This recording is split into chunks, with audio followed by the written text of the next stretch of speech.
Good evening, good evening, good evening, good evening, everyone. How are you? We good? Good. My name is Draye. I hail from Cleveland, Ohio, and I am a singer and all-around just fun person. I'm jazzy. I'm fun to be around. But I'm here at the back wall to entertain and hopefully touch some hearts and bring smiles to faces, because that's what I like to do. I do want to just share a little bit with you. I'm usually a jovial person, but lately things have been made me just really angry. And I'm always sweet, so when I get mad, it's a problem. It's a problem. So I've decided to live in my Lilith era and embrace my rage. Why not? I can. I'm going to. Until I'm stopped. What most don't realize is that when I express my rage, I'm not going to fight. I'm not going to beat you up. I might cuss. I'm going to cuss. I'm going to cuss. I'm going to cuss a lot. It feels good. But what I do is what I call wailing.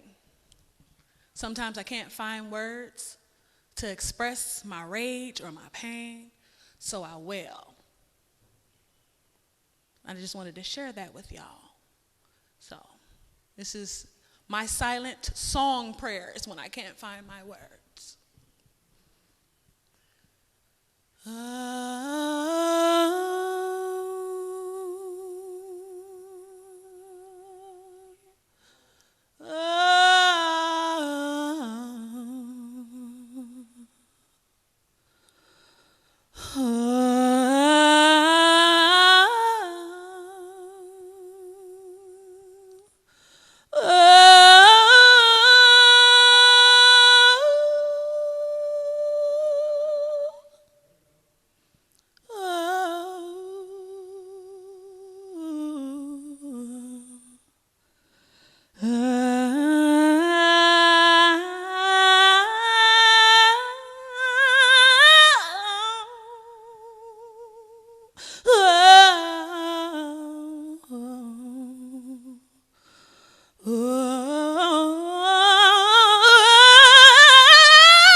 Those are my... Now, contrary, y'all like it. Y'all like it. I've been doing this my whole life. And at first, my mom was like, yes, yes. And it was like, okay, what's wrong? Come talk to me. What's wrong? Why you hollering? When I explained to her what it was, I was like, Ma, you just got to let me do it. I'll come talk to you when I can, but you can hear me. You can hear me. You can feel me. And sometimes you just got to let it out that way. So, hope it wasn't too weird for you guys, but I just wanted to share that. And I also want to encourage everybody to wail on your own. It don't have to sound melodious. It doesn't have to be pretty. Wail. Let it out. Everybody has a song. It doesn't have to sound good. It's your song. So let it out. My mama can't hold a tune in the bucket. She sings, baby. She gonna kill me. Don't tell her I said that, y'all. She gonna kill me. So, on a lighter note, I do have an original piece to share with you all. It's called Forever Yours. I'm really excited about it, so I hope you guys enjoy this just as much. Sir?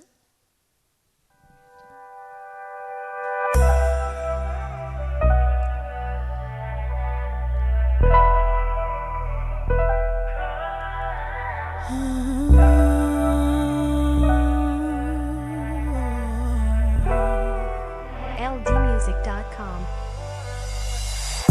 Ain't it funny how we met? But I knew it was destiny the moment you looked at me. I knew that you were my king and I your queen. Your soul reached out to me and I joined you gratefully, knowing I was coming home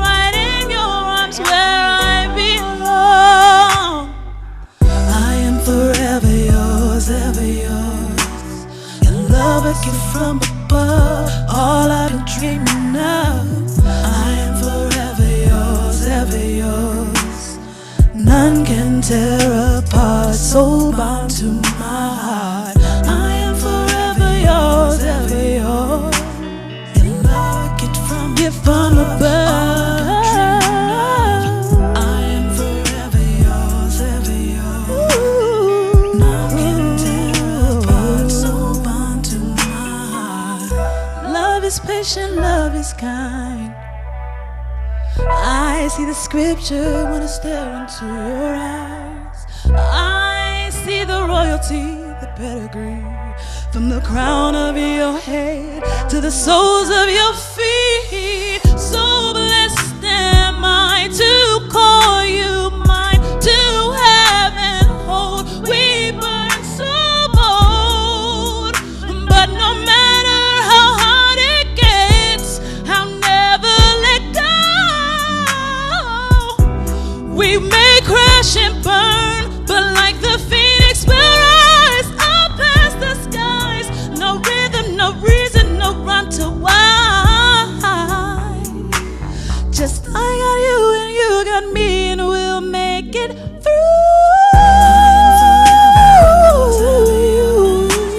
Your love, your love I get from above. I am forever yours. I am forever yours. Get from above, baby.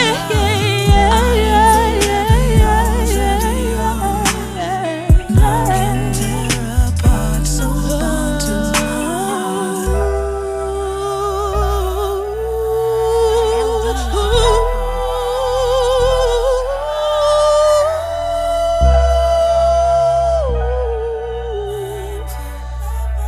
forever yours.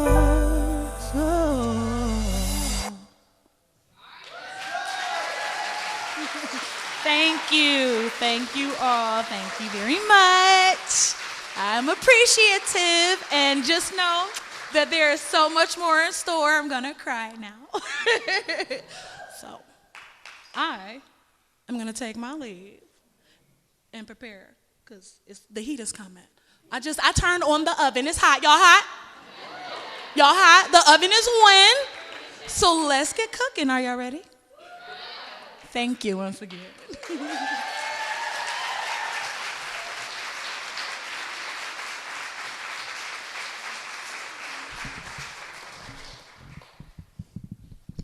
Welcome. Give her another round of applause. She did her thing, right?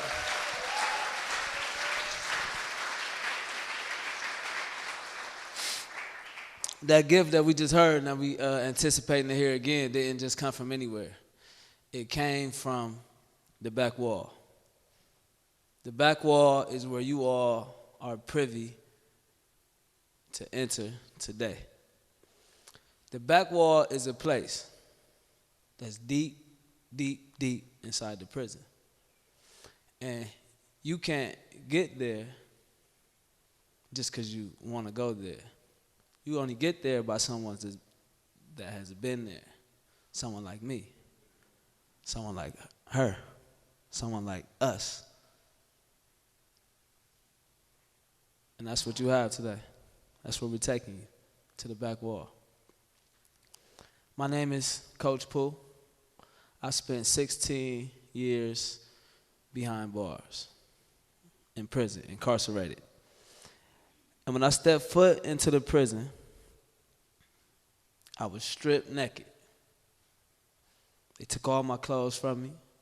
They told me to bend over, and they took a flashlight and they searched every crevice of my body. And then they took my clothes. As a matter of fact, he told me to take my clothes. He told the whole line of men that was with me to take their clothes. And he told us to hold them and fold them up and grab them. And we held our clothes, and he said, turn around to the dumpster behind you and throw them in there. You'll never see them again. And he replaced them with a dingy blue jumpsuit. And he gave me an ID that had a number on it. And then he took me to a chair and he shaved off my hair. And he did that with every man around me. And then I was thrown into a prison cell, taken to a place far away that was forgotten.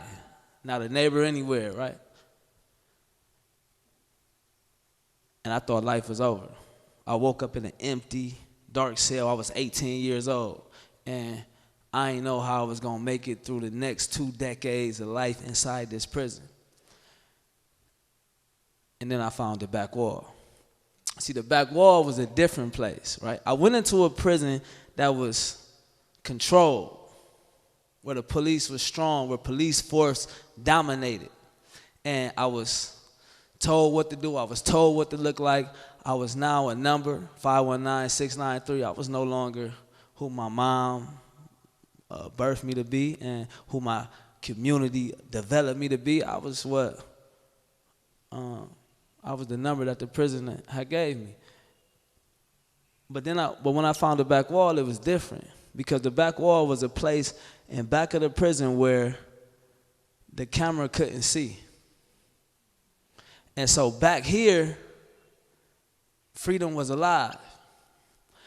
When I went to the institutional barbershop, the barber couldn't cut my hair any way he wanted to cut my hair. And he couldn't cut my hair as often as he needed to cut my hair. He only could cut it maybe a couple times a month if we were lucky. And he only could do certain haircuts. I couldn't get a part down my hair just because I liked it, because that was gang affiliation. The other guy could. He was white. It was called the Pompey. He could get the part, but I couldn't get the part because it was gang affiliation. I was controlled. But on the back wall, it was different. On the back wall, my brother Baski, who y'all gonna see later, he could cut. He took beard trimmers that barely even cut hair and made magic happen. There was another brother that just took a razor and a comb and made magic happen. He could put the part in my hair, give me a perfect lineup, a little design that looked just like, and just the way I wanted to express myself. It was beautiful back there. It was freedom. And that back wall, everything happened. Chiropractors worked back there to help heal their brother. People taught other people self-defense techniques so they'd be safe. Everything happened on the back wall. You would have a 6'5". 6'5" is it was a word we used, right, for somebody that was tall. It was just a word, somebody 6'5". But what it meant is that somebody would look out for you, right, so that they would protect and watch for the safety and the freedom for what was going on back here, right, where people was coming alive and finding their identity. Because the prison has stripped us and tried to imprison us in a place of dingy, blue, jumpsuited, bald head, numberhood. But on the back wall, it was different. And people was fighting for freedom. And bad things happened on the back wall. Sometimes people fought, right? Gang fights. People was bleeding and people was hurting, and a lot of harmful things happened back there. But when you even look at that, what was happening was a lot of people, a lot of human beings were refusing the safe place of the oppressor and instead opting for freedom, even though it was risky. And they were fighting. And even though they were fighting for each other, if you look in the heart of that thing that was happening, they were fighting for freedom, for the existence of freedom. They was fighting to exist and express themselves as they really were on that back wall. So every gift that you see here is coming from people like me, people that was locked away behind those bars, right? And people that refuse to die, people that refuse to be confined, people that said, I'm going to develop my gift, that I will be beautiful. So enjoy the back wall. Blakk wall. Blakk Sun.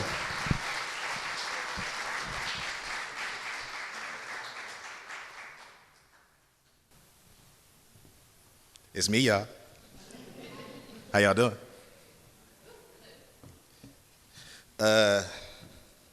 Before I get to telling y'all about me, I just want, Poo was mad short, I'm sorry. Sorry. I just want to tell y'all a little bit about what I used to want. I want to live life to the fullest. whatever that means. Feel like I'm living out all of my dreams. And I want to say things that I mean and not worry about the way that they seem. I want to be successful. I want to come to my senses about things that aren't helpful, then learn to forget them. Forget what it's like to be in prison. Always be around people that I love and forget what it's like to miss them. Yeah. And I want to tell Amanda how I feel without creating distance. Show her how a man really treats a woman. And I want to shake hands with great men and rub elbows with the right people at black tie events. Learn the right way to vent. See, I want to bury these feet in the sands of a beach that no one else has ever been. And I want to raise awareness. Become a loving parent to children who will never know what it's like to live poverty-stricken. Take a wad of cash everywhere I go and always leave not knowing where it went. I want to be free. Break chains that aren't seen, but they have to be there because they still weigh on me. I want to have courage. Give speeches that the world can feel and be an activist without getting murdered. I want to stop being scared. Backpack across the country with no gear. Temporarily shacking up with women with the intention of making me theirs, then leave without a glance. Knowing that if I ever went back, I'll be given a second chance because I want to be loved, pure and unconditionally. I want to date Taylor Swift, break up and let her write a song about me. Influence the world with my ways and actions. Be a model for the youth. I want to reach the minds and the hearts of everybody in the room. Touch them all to show and prove the truth. And I want to see my dad again. Let him know that him dying hurt me and I was mad at him. And yet he still helped me grow. Shit, I want to feel comfortable being alone. And dance like nobody's watching. Hit the mall and go in any store I want and never be watched while I'm shopping. I want to always be cocky but for a reason. I want to eat nothing but a pretty girl for a weekend. Get full off her sex. Be secure in my decisions no matter what happens next. And I want to be real, but without the nigga attached, because I want to change perception. Have an extremely bright future so I can always live in the present and laugh heartily at nothing. Make my mama proud of something. And I want to cry without feeling weak. And teach my little brother that the big brother he idolized ain't even the real me. I want to show that I've grown. I want to start fresh and on my own. But most importantly, y'all, I want to go home. Thank you.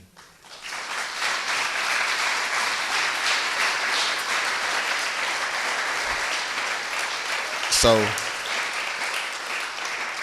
I wrote that poem while I was in prison. And I was at like, you know, I used to be sitting there just talking shit about what you want to do. Like, man, I just can't wait to. And I really was talking about, I just want to go in the refrigerator and just look at stuff. You know, just open up the refrigerator, just be looking. You know what I'm saying? Just little stuff. Like, I mean, I want to pee on a tree, dog. Like, well, come on, man. Like, damn, just something mad regular. And it just, you know, it spiraled. But it wasn't just me who wrote a poem like that. I really heard another brother do a poem that was talking about what he wanted to do.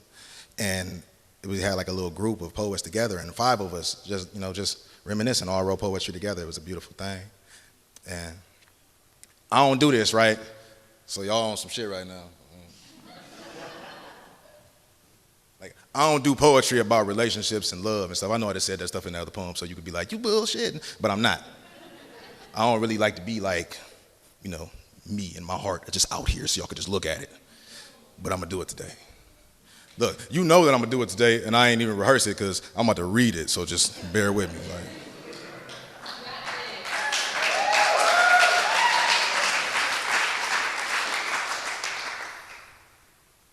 Anybody else nervous? It ain't just me? All right, bet. Bet. If it's terrible, just act like I ain't say nothing. I'm just going to do music after that.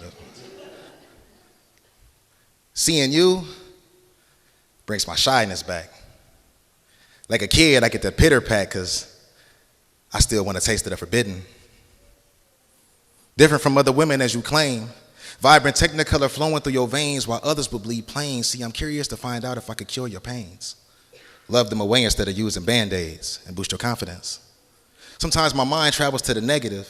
You giving me the time of day wouldn't say much about your common sense. I'm bad on paper.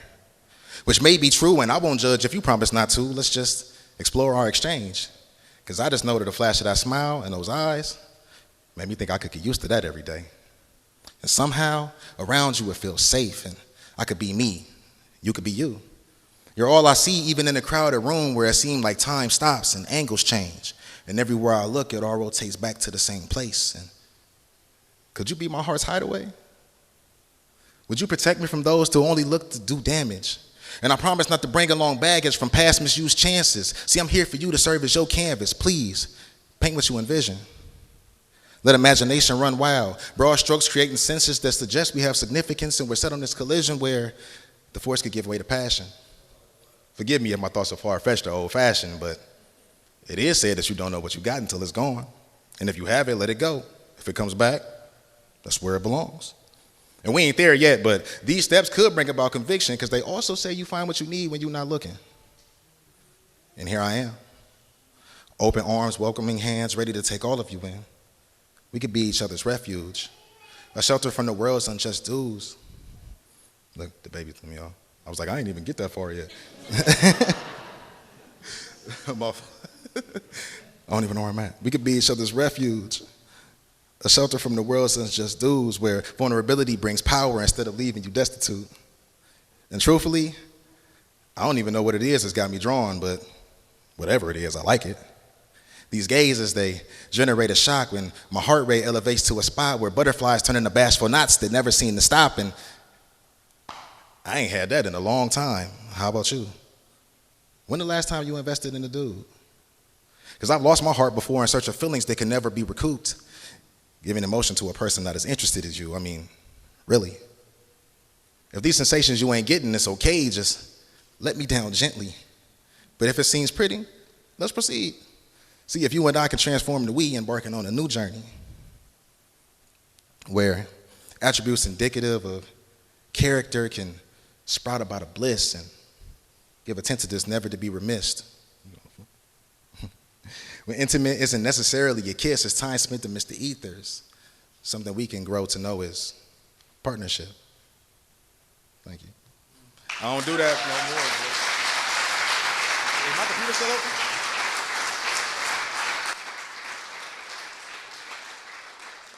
Real quick, if you ain't got your phone in your hand already and you ain't taking pictures of me, you're wrong. Just saying that. But also, it's okay, go ahead. Also, I'm gonna do it like this. Ladies and gentlemen, I go by the name of Blakk Sun. And what you are about to hear, it's that new vibe. And you should follow me on Instagram. BLAKK_SUN. Let's get it. Shout out to my mama. Turned on the faucet, nothing happens but a long sigh. The water cut off again. I see embarrassment envelop the eyes of my mama. I don't understand why. Too young to comprehend that we're impoverished. I never seen the bills and I never asked the reasons why. Them Jordans ain't belong to me. All I had was the love. At the time it was overrated heavily by my desire to have all these things. In my teens as I dreamed I would fall like a star. But in my reality I couldn't afford a car. My mama told me the school would be the thing to get me far. I told her that I can rap, I make it by spitting bars. She ain't see my vision, I was tired of division from the goods. I was hard pressed to get the bag. Move us out the hood, I didn't appreciate what she told me cause we was broke. I'm grown, now I understand for sure that it ain't about the money, it's about who you go get it for. It ain't where you live, it's about how you feel in your home. It's not who's around you, it's about who gon' love you the most. It ain't about what you have, it's about your hunger for more. Said it ain't about that money, it's about who you go get it for. It ain't where you live, it's about how you feel in your home. It's not who's around you, it's about who gon' love you the most. It ain't about what you have, it's about your hunger for more. Look. Set out to get it on my own, I was popping it. A freelance bandit, I ain't comprehend the politics. A hood living, street hustle, soul sucking dominance. My vanity was disadvantaged and I wasn't competent. I ain't understand the competition. I was missing it, robbing niggas meant others couldn't get it. Steady focused their head, too many was in my sights. I wanted to steal they shine, wanted to take they light. For currency, man, I gambled. I could've paid my life. Fast living don't weigh up when you eating breaks every night. chasing after something that really can't be obtained. Cause life ain't comparable when it's material things. I try to tell my mama that I changed, she ain't listen. I guess through all the time I forgot to make up the distance. But it's no regrets on my quest for success. Cause living is education, I'm passing all these tests. And it ain't about that money, it's about who you go get it for.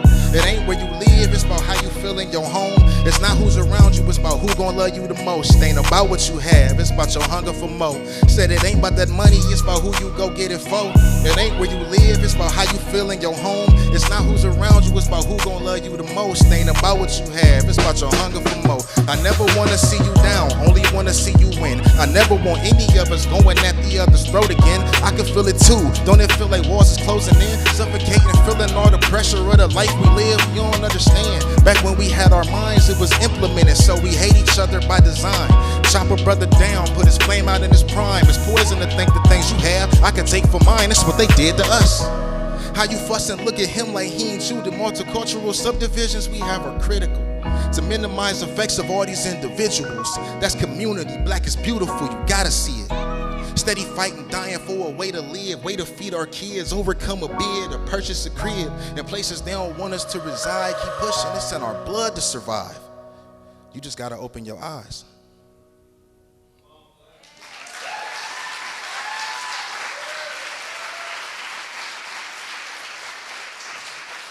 I'm just gonna say this. I noticed there wasn't nobody else taking no pictures, and I'm still feeling some type of way about it. But this song right here, I was a little bit scared to do this song for real too. Because if I'm being honest, I couldn't make it through it without it crying. So we'll see what happens. Like I'm about to cry already. Let's get it. I'm just trying to get it right. In a world full of strife, these sound bites, they just talking about life. And I know that I've been wrong, and I keep on moving strong, pushing on, but I gotta step light. Feel like ice around the corner, one slip and I'm a goner. Handcuffs and cell bars slam tight. But I'm just trying to be me. One day I'll breathe free, I'm looking up in the future, so wait. Sun rays are not fluorescent, dimly lit within my retina, but steadily ever present. I was stressing bad, losing memories of my dad. Indictment had 30 charges, no record was in my past. But it's on now, wondering how long I'm gonna be gone now. 18 years old, they say I'm grown now. Linked up with them bangers and the henchmen that I mentioned. I was with the shit, that laundry so winded but plays the buttress my conglomerate. The finer days when pull-ups and push-ups could square my mind away. I chose to stimulate and self-educate. I don't wanna trade, squabbles couldn't topple the process of wasting time away. So straight from all them frayed relationships that led to my dismay, I walked them beaten paths to my manhood, to settle into my self-preservation like canned goods. I toughed it out, I kept it solid, no pressure could open up my mouth. So when they popped them gates, it was excellence, they came walking out, no doubts. And I'm just trying to get it right. In a world full of strife, these sound bites, they just talking about life. And I know that I've been wrong, but I keep on moving strong, pushing on, but I gotta step light. Feel like ice around the corner, one slip and I'm a goner. Handcuffs and cell bars slam tight, but I'm just trying to be me. One day I'll breathe free, I'm looking up in the future so bright. Sun rays on your face from open windows makes you feel anew, but who knew? Every breath that make you look, at every chance you ever took, so many lessons. Swear, man, I should write a book on how to fuck it up and put it back together again. The steady win, 30 days out, I can't lie, I wanna go back in. Mental gymnastics and my passions had no fruition, too dependent. Feel like nothing I did was of my own volition. But who we kidding? 4 letters was embedded, it just took a second for my mind to clear it. This PTSD from years of being war ready. Although this punishment's steady, it took a while for me to shake it. No faking, I was breaking all the rules, still equipped with all the tools. Took heed and soaked up wisdom and put work in like a mule. Through the dreams and all the drool, I found my drive to seek success. Got off my ass, beat my chest and made a vow to be the best. Go get it, no stress. And I'm just trying to get it right. In a world full of strife, these sound bites, they just talking about life. And I know that I've been wrong, but I keep on moving strong, pushing on, but I gotta step light. Feel like ice around the corner, one slip and I'm a goner. Handcuffs and cell bars slam tight, but I'm just trying to be me. One day I breathe free, I'm looking up and the future's so bright. That's why I keep some shades on and a sun and D sign so my future can get its tan on. And long gone, the visions are slipping between these cracks, so I spit crack on tracks to showcase progression and where I'm at. I put my money where my mouth is. I be talking cash shit, and I put hands on all my people. I be on some dad shit. And if I never had kids, I still be proud of who I raised. I wipe the crust out of their eyes and change the mindset of a slave. If I never get paid, I know there's wealth in being wise. It's a trademark of the brave that when you scared, you never hide. So if I die from spreading love, don't shed a tear, it was my time. I get dap on our behalf to those that fell before they prime. And my grind is duly noted for the voiceless and the hopeless. And I swear to God, I hold my position to keep my focus. Got my minds on bigger things, fuck the flashiness and rings. The ambassador for change, watch the legacy I bring. I'ma do my thing, and I'm just trying to get it right. In a world full of strife, these sound bites, they just talking about life, man. And I know that I've been wrong, and I keep on moving strong, pushing on. But I gotta step light, man, cause it's ice around these corners. When slipping, I'm a goner. Handcuffs and cell bars slam tight, man. I'm just trying to be me. One day I'll breathe free, and looking up, in the future look like me.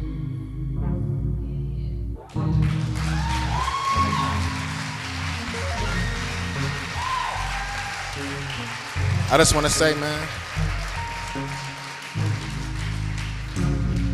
I really appreciate y'all for sharing your time with me and spending y'all time here. Thank y'all for coming. Peace.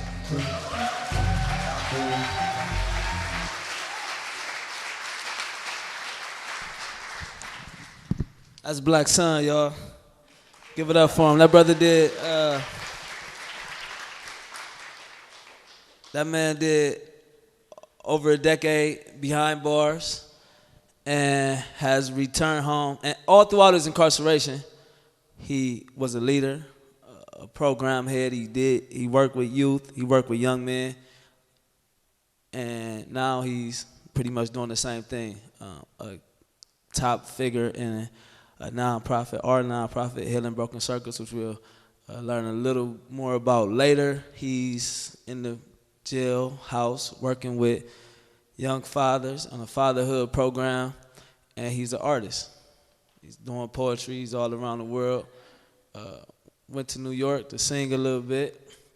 He's doing a lot of good work, y'all. Keep up with that good brother right there.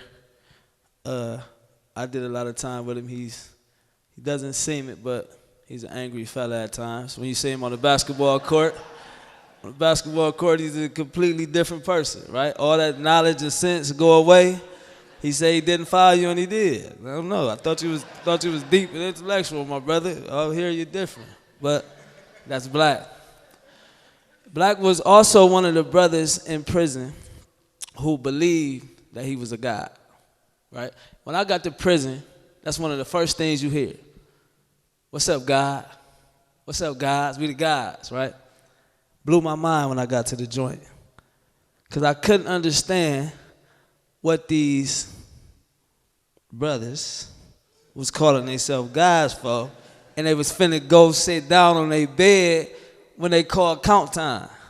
So this little old slew-footed lady gonna come and say, "Get in your bed," and she gonna tell God to get in her bed. I couldn't understand it. So I get into it with her.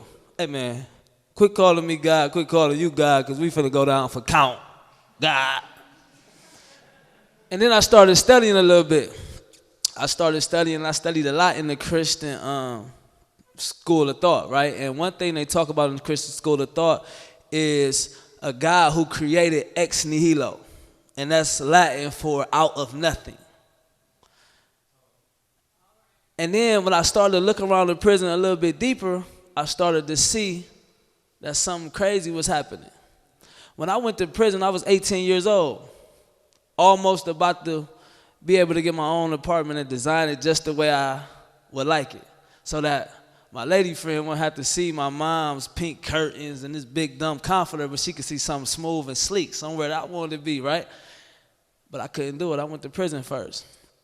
And for these next 2 decades, I won't be able to do it. But I seen something happening ex nihilo. I walked past a cell that was a little bit different than my cell. My cell was an empty dump. But this cell right here it was lit. It was designed perfectly. It was all according to color scheme. It smelt of a beautiful aroma. Books was lined up. He had a library in here. He had workout equipment.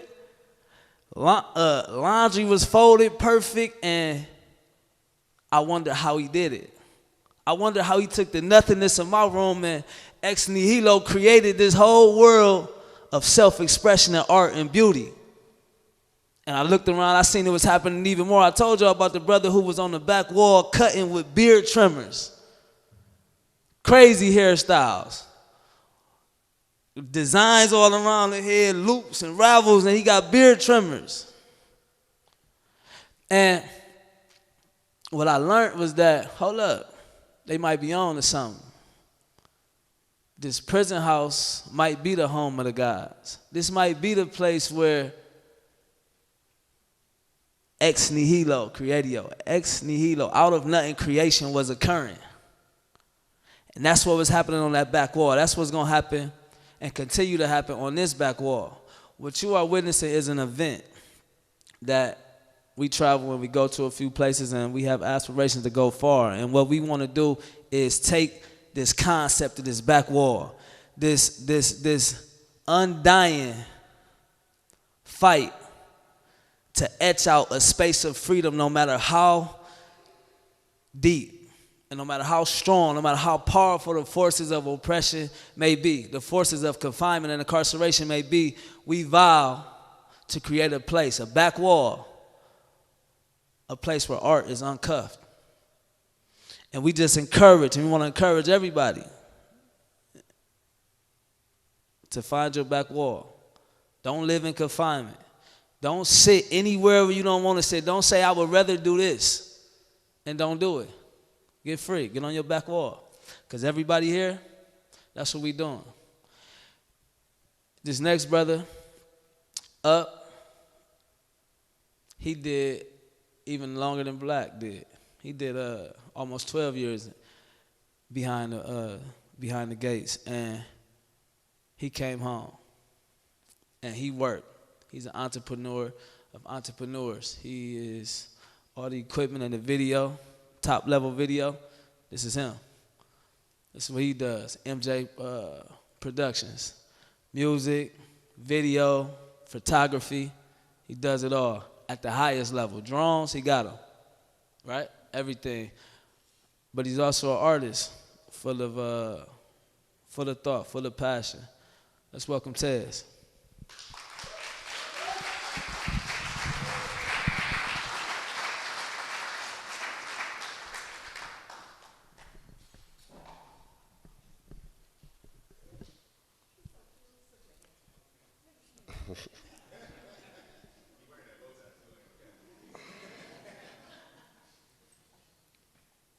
What's your life like? It can't be like mine. My world's dark, but it can't be nighttime. I feel like death around the corner, so I run away just to avoid where that light shine. See, life's a bitch and pain's her best friend. Death's her husband, and I'm his best man. I tried to put the pistol to my head to get it over, but I popped up in the can like Coca-Cola. Hold up.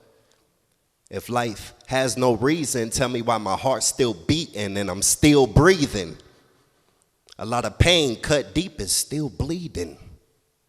Why them lyrics in my head still leaking?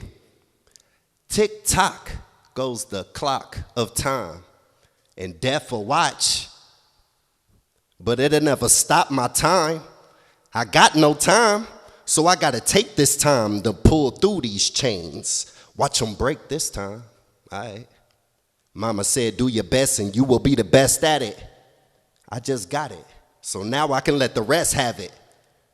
I'm back at it again, like crack addicts with stems. I'm still rapping even after it ends, and all that means is I'm not your average man. I don't even know what average is. On a scale of 1 to 5, I always average a 10. And when the ink's gone, I'ma grab a pencil right after the pen. I'm fitting to win. Top 10, pencil me in. I'm making new bars. You would think I'm fixing the pen. So many people think they lyrics are in. They got a strong backboard, but they missing a rim. Look at the pain that I overcame. It'll leave you numb like it came with some Novocaine. So I had to let it burn like a huge Trojan and say bye to the pain and hello to showbiz. What's up with y'all? How y'all feeling, man? How y'all feeling?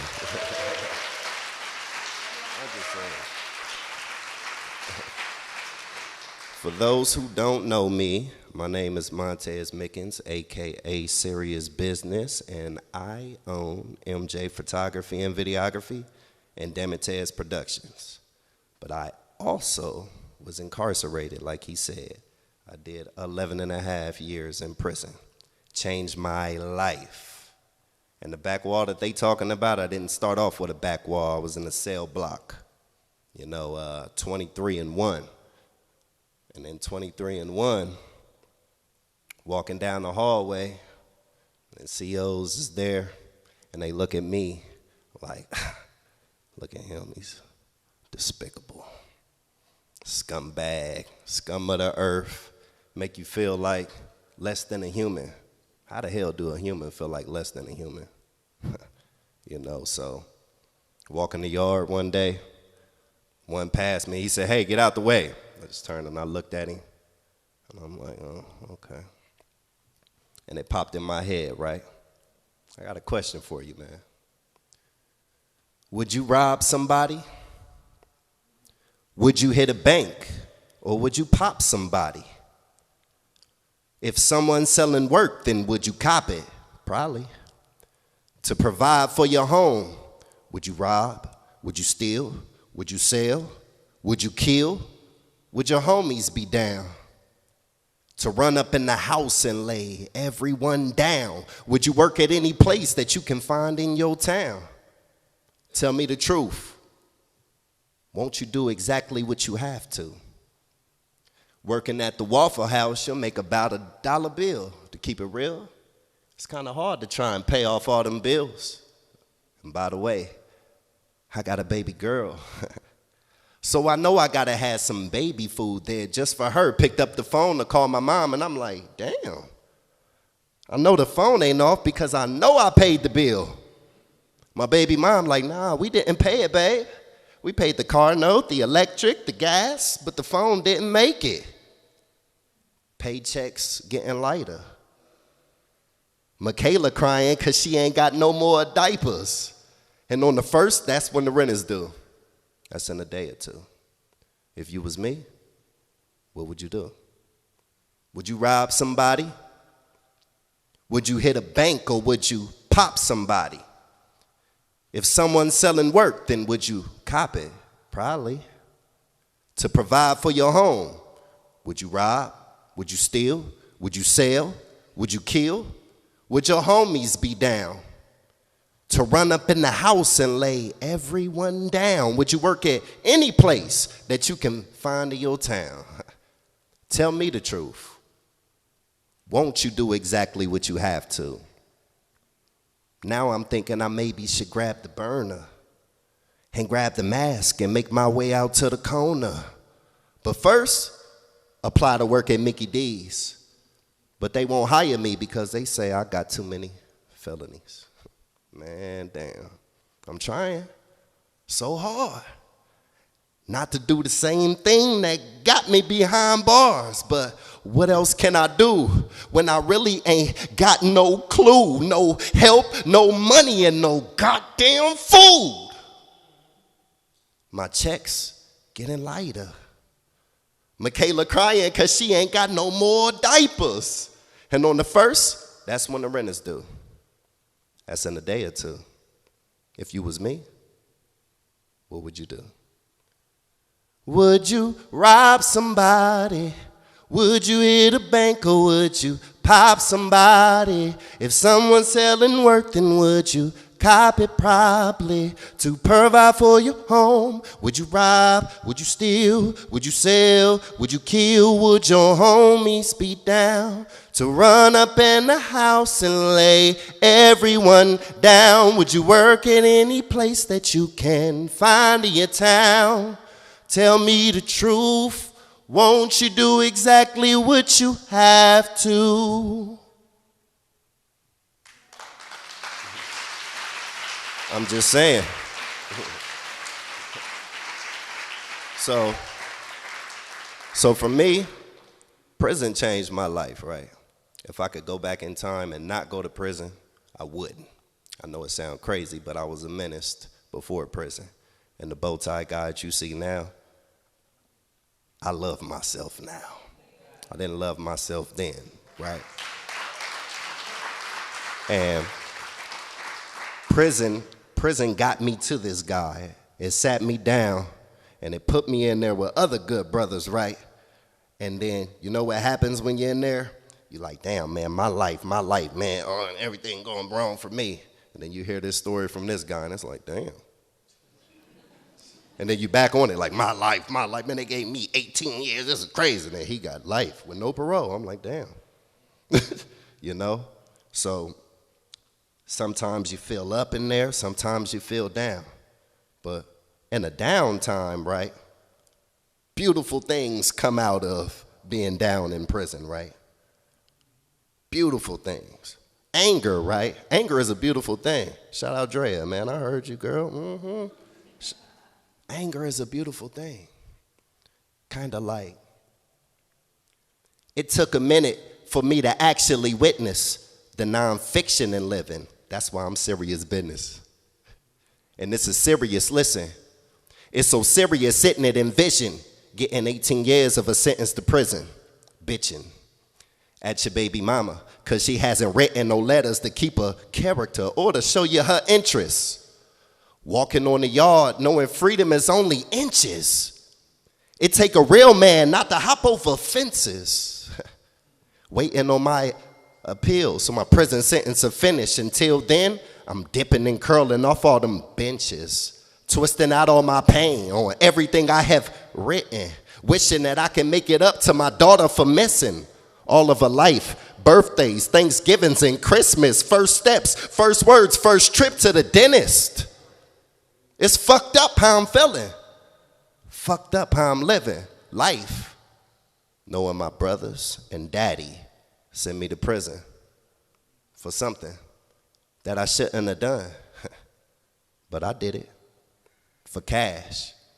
But money's the root of all evil, isn't it? That's probably why they snitches. Damn, they turn against me. I hate them. They fuck me over. That's why I'm calling them bitches. It's probably why when Michaela got older, they wasn't mentioned or brought up in conversation unless she ready to listen about all of the pain that a dad's dad is given, all of the burglaries that a dad and uncle's been in with mommy right next to daddy, but mommy seems to forget this. That's probably why it's hard for a mom to schedule a visit. Not just schedule a visit, but schedule and then visit. It hurt. But I'm a man, I get over it, no kidding. I still love her to death. If God is my witness, I feel like there's nothing left because we're growing up hella different. Relationship has been distant by barbed wire on fences. Can't call her my wifey because Bob's been in her kitchen, kissing on everything that I'm missing. That's pain, and she say that it shouldn't be too hard to forget this. So when I get out and start stacking riches, remember that it shouldn't be too hard to forget this. This shit is crazy, man. Basically, I've been patiently pacing my way through the game, and I've been raping it faithfully. So much hate in me, I feel like I'm a part of it. Only thing make me smile is watching how smarter my daughter get. She honest, and I'm proud of it. I can hear her calling me. Streets still talk to me. I'ma give them all of me. I'ma give them all I got. I really do mean all of me, every part of my body and every tick of my heartbeat. Look, you done started me. I adapt to the charge of me. Ain't never been no bitch. There ain't no female dog in me. Maybe one stalking me because of my monogamy, let's face it. Who don't get played like Monopoly? I'm up top, staring off for the mountain peak. You right where the mountain be, you see that the mountain's steep. You hope I fall down, hit the ground and bounce, but I stand tall, homie, that's how gangsters put their feet down. It's in my system, see the street still tempting me. Doing years in the pen, tattoos inking me. I'm a changed man, but homie, there ain't no mystery. I'll never leave that gun at home. On the hip of me. Baby mama missing me, wishing she was kissing me. Yeah, we got history, but she just keep on dissing me. Grown man, but myself had to father me. Flow got sharper, not a kid carving beats. This luxury flow come with a couple features too. Wood grain in the whip, I ride like a beaver do. Police mad cause they say I never tell the truth. They treat me like I'm Pokemon, I'm charged like I'm Pikachu. And I ain't dead until you see me in my coffin. Until then, I'ma flip this money like a dolphin. The day I got caught, you thought it was a tragedy. You must have thought I wasn't revising my strategy. Yeah, I'm just, man. So believe it or not, I wrote that in anger, right? Beat was playing. I wrote it in like 15 minutes, right? Hit the yard. Boom. Recited on the yard. People like, what in the hell? You know what I mean? To me, it's just pain. That's how I was feeling at that time. Give it 2 weeks, I'm back on the phone like, baby, I love you. I miss you. All of that good stuff. But in prison on the back wall, let me tell you who I found. I found a guy named Ronnie J, right? Coolest dude I'll ever meet in my life, man. Unfortunate situation in prison. He has life. Cool dude, man. Now, remember, I told you earlier, you can sit there and you can be in your own sorrow about how your life is going, and then you come across somebody whose life is a little bit worse than yours, and to make that little light shine a little brighter for you, right? So Ronnie J, it was a down day for me, and Ronnie J looked at me, he said, what's wrong with you, man? I'm like, man, my daughter getting big, I ain't out, I'm missing everything. You know what I mean? He was like, man, I feel you. I ain't got nothing left. I'm like, what? Nothing? He said, now let me tell you the story of a little girl named Tori. She got a boyfriend named Corey, and she real worried because her boyfriend's in a real hurry to try to get the cookie, but she ain't letting it go. So when he pulled up her clothes, he told her, baby, let's go. She said, hell no, I'm waiting till I get old. He said, girl, you got me fucked up. You ain't leaving this room. The only way you leave is if you leaving in a tomb. So you better kick off them shoes and let me off in that womb. Unless you gonna die soon. Cause I gotta have it. On his breath, she can smell an alcoholic. He don't even drink, but she ain't think about that. The only thing she thinking about is how she laying on her back while he in the kitty cat. You hear the pity pats as she screaming, he smacked her face. She bleeding, leaking. Baby girl wishes she was dreaming until she felt that semen seeping. Damn. Now what the fuck can make him do that? Earlier that morning, Corey, tell me where were you at? Now it's early that morning. Corey came home in the morning. Mama clothes everywhere, she was out whoring. He look into her bedroom, she in there snoring. He walk in, wake her up, mama, good morning. His mama turn around and see his mama face swollen. He like, oh my God, mama, what the fuck happened? She start laughing and said, it's nothing. Baby, it's nothing. Mama, if it's nothing, tell me how you got beat up. He looked at his stepdad, chilling with his feet up, next to the heater, fist all beat up, bleeding from his palms and them beat up sneakers. Corey started asking and his daddy started laughing, said, I beat that bitch up. What you gonna do about it? Bragging. Corey told his mama, let's go. She said, no, I'm staying with Tone. I think it's time for you to go. He hit the refrigerator, grabbed some beer and spaghetti. He drank all of the beer. Now he ready. And as the story continues, somebody about to catch their issue. It's like Corey just woke up, walking down the street, now he's sober. blood on his hands now. Corey like, hold up. He had a flashback of raping Tori in the corner. He like, what have I done? Now Corey, he start to run. He having some bad thoughts. He go to buy him a gun. He tell his nigga DJ, I don't care if it's a dirty one. And DJ tell him some chick just bought one earlier, but I got another one. You can cop the 40 cal. Corey copped that and had to walk about another mile. Walk into the house now. Corey's thinking about how he gonna pull it out and put the pistol in the mouth of his motherfucking stepdad and blow his brains out now. Corey's at the house now. He is reaching out for the door, opens up and sees his mama on the floor with a bullet in the head now. He is turning red. He runs right up the stairs to see his daddy in the bed with his brains blown out with Tori standing over him. And Tori screams, Corey, I thought you adored me.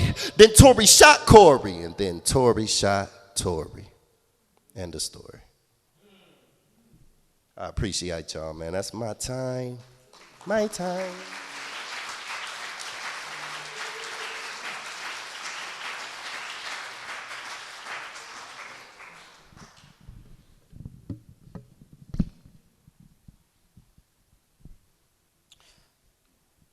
So it's a lot of people that were formerly incarcerated that's coming up here. And they smiling, they doing good, and they doing well. But that's only the tip of the iceberg. It's millions more of us still incarcerated. And they far away from us. And we don't often get to hear their voice because they confine, they control, and they quiet it. But we want to scream and make some noise for them through this event, through these productions, to bring some awareness to what they're going through, because people still hurting. And even us, we still dealing with a lot of wounds that came from that thing. We found some good out of it. We created something out of nothing, but it was scars. That rose that grew through the concrete still got a lot of holes in its petals, right? And so let's not sleep on the struggle and the trouble that's happening to the still incarcerated. I think that one of the things that happened to me in prison that I hated the most were the men in black. Right, the men in black. Everybody would talk, right? And everybody that was formerly incarcerated, they know that, right? You'll hear that rumor. It'll be for weeks. Weeks on out, you'll hear the men in black coming. I hear the men in black coming. They're supposed to be coming Wednesday. Wednesday a hit, they won't come. They be like, the men in black coming. And everybody will be on edge. It'll be a certain tension that's flying through the prison. And when the men in black came, they were just that. A bunch of officers in boots this high, all in black. Marching through, people that you knew that used to smile, an officer that might used to smile at you and talk about the game with you, wouldn't even look you in your eye, walk right past you. You say, hey, CO Brave, could I? And he keep walking on you. They strip you down, they take you in the gym, sit you on the cold floor, and you sit there for hours on out. And you talk to them, I say, Black, what you think they doing? I don't know, man, I don't know. Tez, what you think? I don't know. And then finally they say, get up. Walk back in your drawers, walk back to your cell. And when you get back to your cell, the picture of your granny got your lotion spilled on it, right? And your little daughter, her drawing, ripped in half, thrown in the middle of the floor. Your the t-shirt that you made in your one program, it's in his drawer, except it got a stain on it from the ketchup that they spilt from the bottle of ketchup way across the room, and they destroy your stuff. And they destroy your identity. They destroy this world. Remember I told y'all my cell was now laid out. I had created a place for me, a home in this little bitty 2.4 box. In this small cell, I had created a world for me, but now it's destroyed. And so every so often, they'd come through and do that.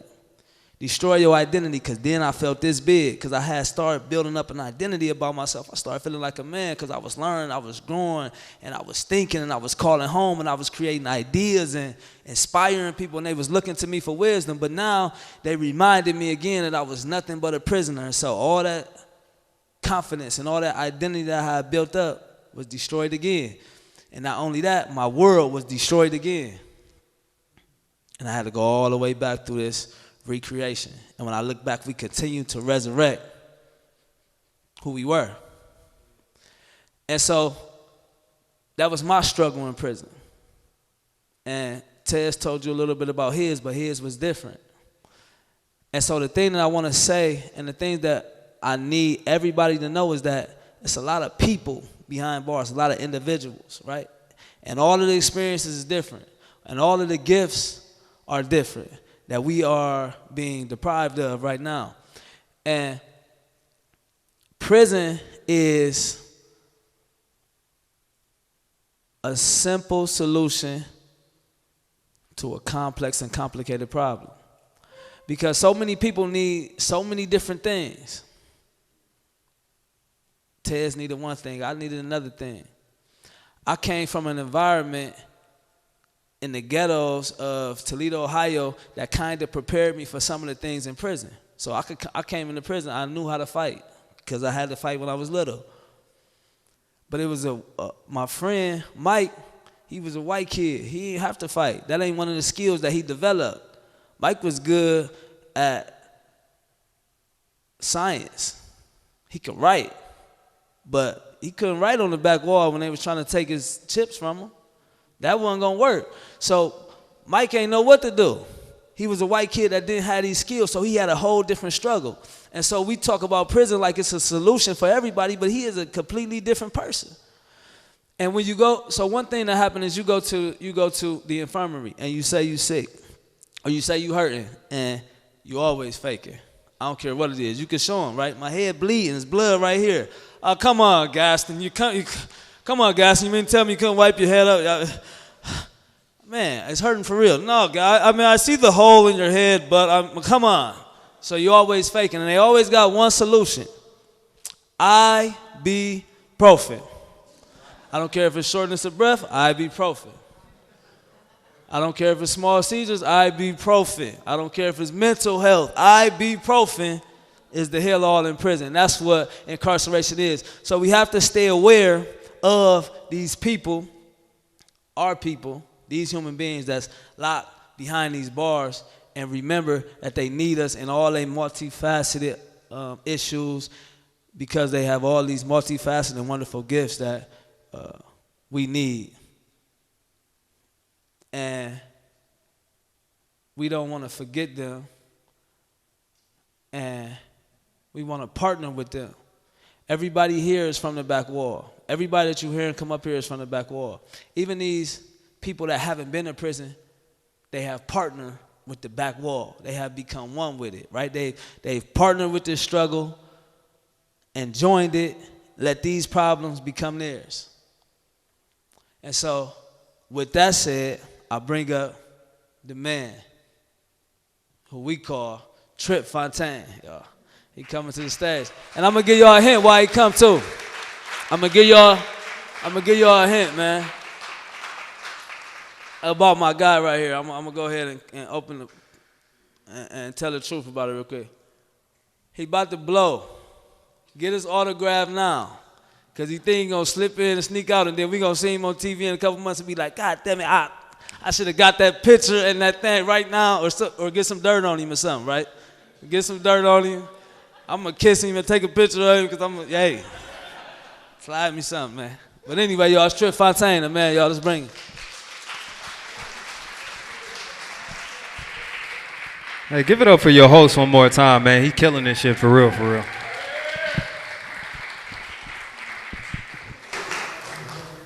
Before I get started, give it up for Healing Broken Circles.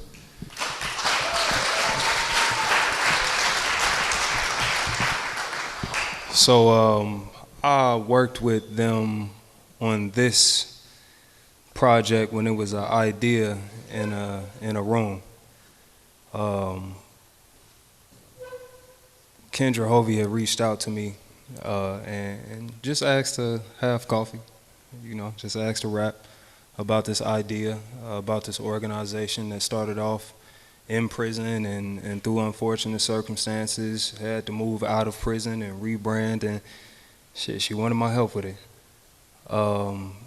And through hearing this idea and understanding the work that they were doing and how it directly intersected with the work that I do in community, and how any work inside a prison is liberation work because of what was moved in prison and legalized and still happening there, that it was an organization that was worth working with. And over the course of a few meetings, because this thing started off as like helping with branding, how to make it look good, right? How to make other people believe in it. And as the members in the organization started to testify to what the organization actually is, not what it looks like, then it became so much more. Then it became about actually inviting other people into that testimony. And so what y'all sitting in, man, this is their testimony for real. This is space that these people really had to carve out in real life to survive, family. We not talking about some glorious thing. We talking about a space that you have to make in your mind first to keep your circumstances from breaking you. You know what I mean? And this is the manifestation of that. So when they talk about, when he said earlier that you privy to this thing, like understand that you really are privy to this thing. Like not a lot of people are invited to a space this sacred. So thank y'all for inviting me into it time and time again, and inviting me to work with y'all. With that being said, man, I'm Tripp Fontane. I do poems and shit. I'm gonna do some poems. I might talk crazy for a little bit, and I'm gonna get out y'all way. If that's cool, say that's cool. Bet. So check me out. I'm about to have a good time because I'm grateful to do this. So I invite you to have a good time with me. However you express yourself, I ask that you express yourself. This is a two-way energy exchange. I'm gonna give you poetry. Hopefully you give me like noise back, because then it kind of feels like consent and shit. You know, when nobody, yeah, like, you know, when nobody make noise, you kind of feel like you shouldn't be there, my nigga. Like, you feel me? So show me some love. If you can't identify and shit, that's cool. These are very specific poems written for a very specific audience. So if you can't directly identify, at least appreciate the broadening of perspective, you feel me? I'm gonna read a couple new joints from my book. I actually just dropped this joint on the 17th, you feel me? Y'all don't even know if this shit good yet. Y'all don't even know if the book good yet. Stop clapping. Nah, I'm playing. It's $20. It's $20. Ain't it? Ain't it? I take Cash App, Zelle, food stamps, WIC. Fuck with me, we'll get it done. You feel me? WIC got the good cereal, my nigga. Where my King Vitamin babies at? Real niggas. Nah, so actually, since that's a good place to start, I'm gonna be reading some hood shit. That's really how this is about to go. I was gonna try to say it cute and whatnot, but fuck it. It's still Black History Month. I'm gonna be reading some hood shit. This is a hood ass book written with an eloquent hand, because the story of hood black boys deserves to be told with some motherfucking dignity.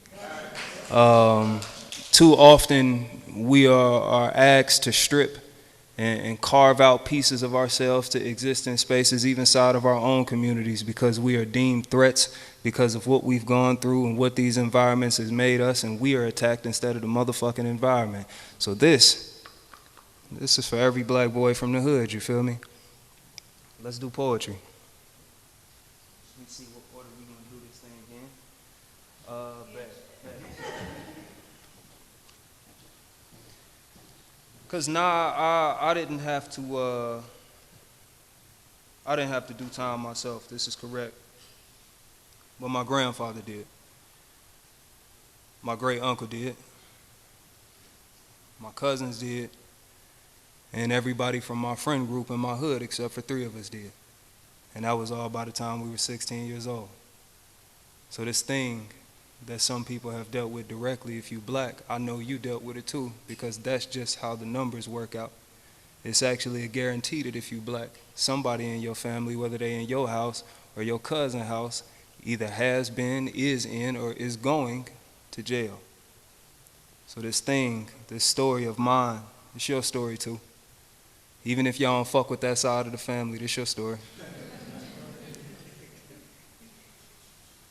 I write for late bills, unanswered calls and eviction notices for still getting by. I write for barely and making that enough. I write for government cheese and free lunch eaters.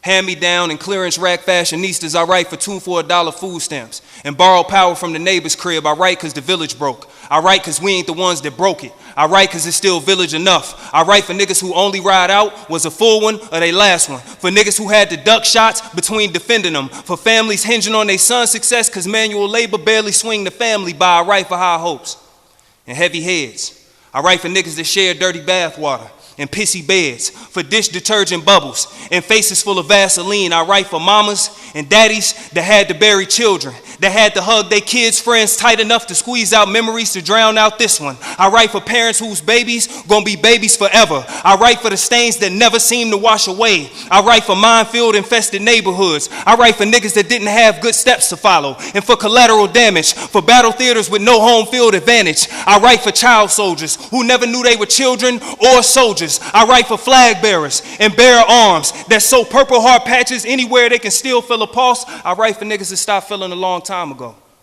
because sometimes numb is safer than the truth. I write for niggas that outlived they big homie before they turned 25. I write for niggas that lived so hard before 18 that reaching 25 made you a Hall of Famer. I write for niggas that never lived to see their prime. I write for niggas that I write for who they could have been and should have been. I write for the innocent whose bliss still outweighs their bias. I write for the playgrounds and the dark alleys, and for the niggas that know it ain't much difference in what happened on either one of them. I write for the niggas that knew too much, too early. I write for the niggas that never came home when they got out. I write for families that crumbled under the blow of a judge's gavel. I write for sentences that always seem to be run on and never time served. I write for the hood, nigga.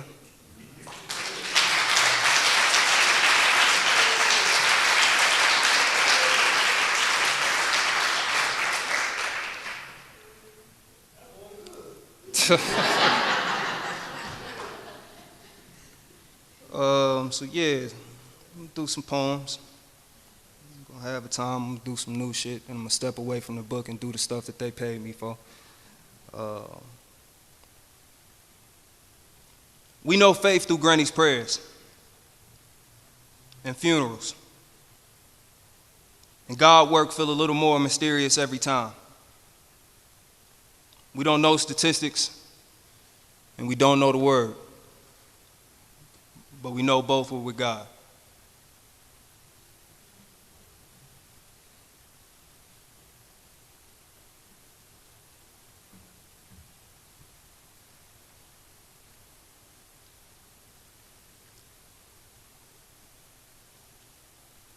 This next piece is called Drive-By Blessings. The corner store had become an altar too. Could alter circumstances, alter finances, alter whole lives depending on the time and the place. Right or wrong, ritual was all we knew here. This pit stop for praise. Shit, we were underage then, so communion was provided by the local wino. And once the power of the blood kicked in, he would speak in sacred tongues or on streets made of his golden days, before Uncle Sam cracked the whip of war, before whipped crack brought the war back home, before this corner became a coping mechanism. Through his good testimony, we knew alchemy. That even we could recreate this world in our image, that we could bend concrete into a springboard if we prayed silently enough. That we could still hear echoes of God's footsteps in a garden that man had left to die. In peace. So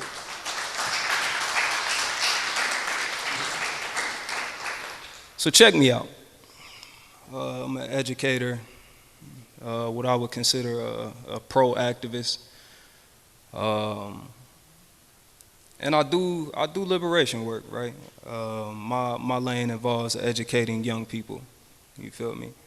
And when you understand how slavery was directly moved into prison, and they immediately began to lease out prisoners to continue doing the work that slavery left behind. And when I say immediate, I mean like the year after. So like the Emancipation Proclamation happened, they criminalized vagrancy because it's not like they did anything with black people. And the crazy thing, oh shit, it's majority white people here too. This is good. White people, check me out. Because somehow this kind of segregated, just kind of. White people, check me out. I'm going to whisper this shit because I don't think y'all supposed to know it. They fucked y'all too. Yeah.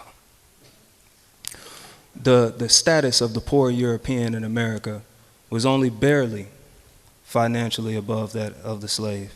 And they kept you in such a way that the finances that you did make were just enough to keep you from dying. Whereas you had to feed yourself and the slave had to be fed. It was never fair for you either. They just taught you to believe that the police were the good guys. They taught us that we were the bad guys. Y'all in jail too. And they leasing y'all out just like they lease us. While so much of this has been made about us, they got your ass too. See, when he said that they strip you of your name and your identity, which you have to understand, in prison, everybody niggas. Oh yeah, you got your different factions and things like that, but in prison, everybody's a nigga at the end of the day. You don't have a name, and that's what it means to be a nigga, is to be stripped of your identity. It's to constantly be uprooted. It's for somebody else to tell you how to exist. No, that's what it really means to be a nigga. It ain't got nothing to do with the color of my skin. That's why other people come here regardless of shade, and they gotta be niggas too. Yeah, they got you. Welcome to the party though.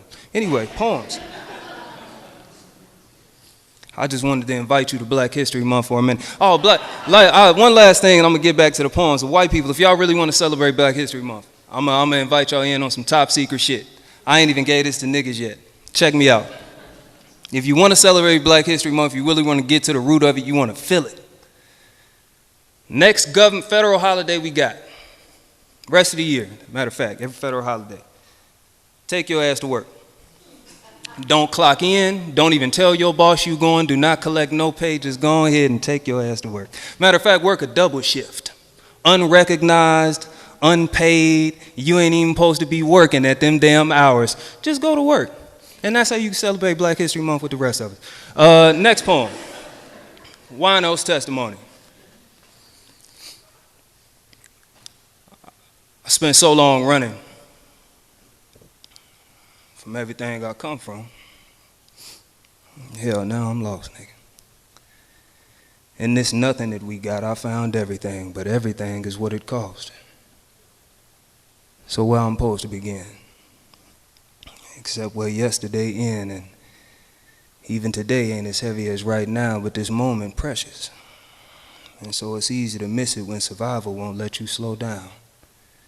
This war-torn mind of mine and a broken heart and told my sense of checks and balances is flawed. You know, I know bias for good reason. I've built walls without views. Is a bruised ego a justified cause? Is a closed mind an easier path? I remember not being open, even though I was broken wide enough to bleed. But I got used to my wounds. I only know how I was taught to nurse, and a black man ain't supposed to plead. Even these bandages feel more like bondages, these cuts too deep to not be given room to breathe. Greener pastures filter the air, worked and nurtured by my hand.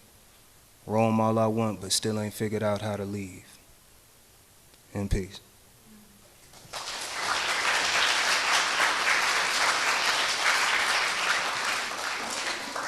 So I'm gonna read one more out of the book, and then I'm gonna, do some razzle dazzle and shit. Again, this book is about dignity. And in the book, you're gonna find a lot of parallels between religion and the hood. Because what I understood about religion, at least what I was taught about God, is that you're worthy just how you are. And in this place where we constantly stripped of dignity, stripped of righteousness, you feel me, I wanted to bring that back. That particular piece outside of the, whatever, it's like, bro, even the wino can give you God's word, right? Even the homeless man that you walk over can show you the glory of God, you feel me? It's that we limit who we allow to be worthy, we limit who we allow to be vessels, and I come from a place that's chalked with that type of limitation. So one last joint out the book, Razzle Dazzle, and then I'm gonna have a seat and we gonna get on. Y'all still cool? Yeah. Some of y'all? That's what's up. If anybody,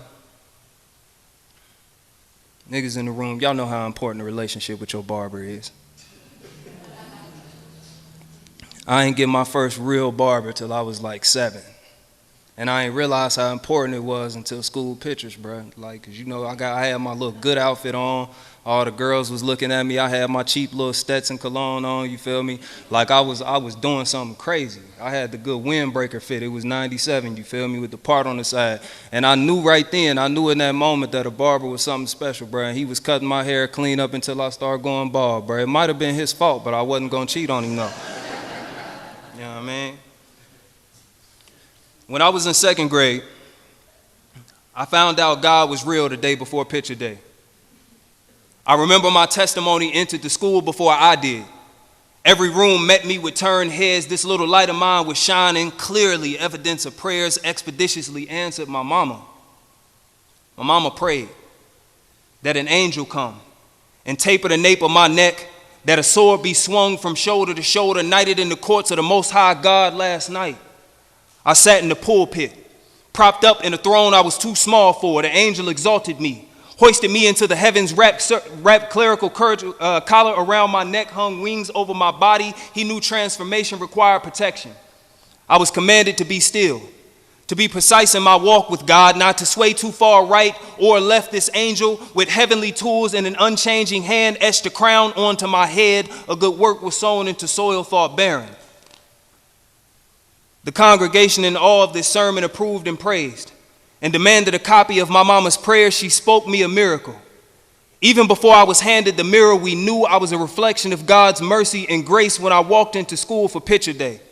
My testimony entered before I did, radiant, emitting a light only conversations with God could power, fade full of blue magic and a face full of Vaseline. My line up as sharp to etch as a new commandment, a part that a staff couldn't recreate. I sat down to be photographed, to be captured in the likeness of God, hanged on the walls of my parents' temples as a reminder of the holiness in their genes. My mama prayed for a miracle.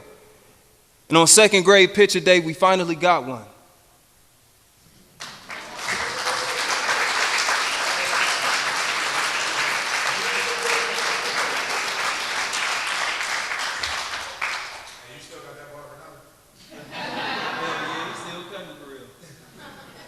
Pushing shit back when he got older, though. That's what I'm saying. Like, shit kind of crazy up under here, but I was gonna stick with him, you feel me?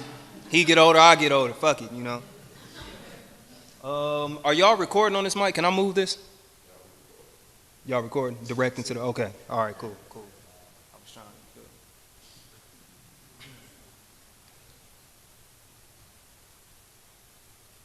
Where we come from, Big Mama make a competition out of Sunday service. She feel like if she asks the right questions at every Bible study, and she pull up early to every stewardess meeting, and if somehow she auditioned well enough to get every first Sunday solo, that she could belt an alto encoded message to the Most High's main line asking that her grandson not be the next passenger on that low swinging chariot. Nigga, I'm from the ghetto. Where the shine of pinky rings and gold teeth provide rays of hope for disenfranchised youth, the dope man is my local hero. Even when he make villains out of parents and evil layers out of homes, even when mama,